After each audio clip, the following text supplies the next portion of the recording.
समय बीतता गया, अचानक वह बीमार पड़ गए।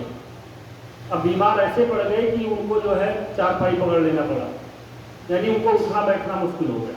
अब कहाँ वे संत सेवा कर रहे थे, कहाँ संत लोग उनकी सेवा करने लगे।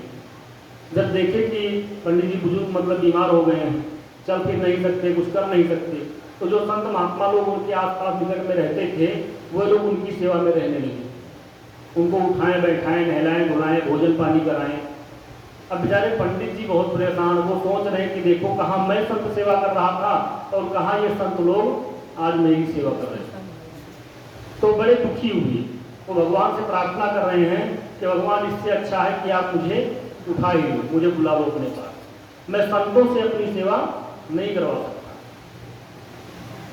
तो बहुत दुखी थे। कुछ समय के बाद जब भगवान ने सोचा कि बहुत दुखी है, तो भगवान ने स्वप्न में दर्शन दिया इनको, स्वप्न में दर्शन दिया।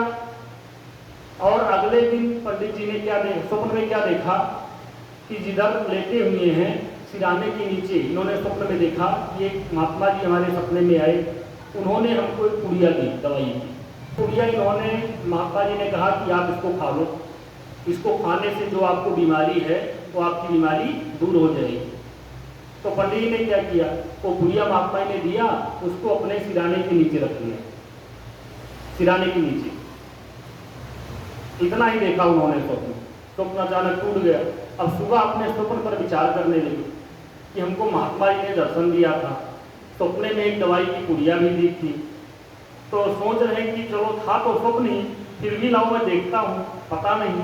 तो जब उन्होंने सिराना हटा के देखा तो सचमुच वहाँ पे दवाई की पुड़िया रखी हुई थी।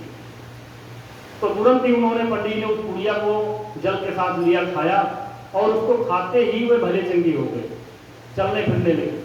दूसरे दिन संत लोग जब आए इनकी सेवा करने, देखने की पंडित को दौड़ लगा रहे हैं, तो बोले अचानक कैसे हुआ।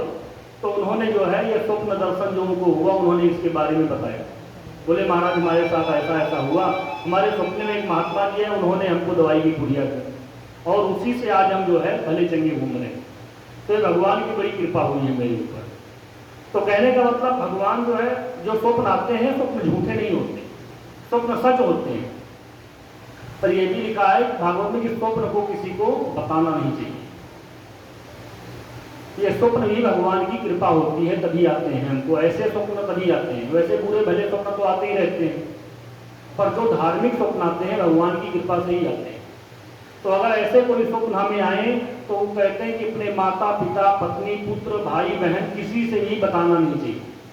अगर आप बता दिए तो वहीं पर जो है भगवान की कृपा रुक जाती है।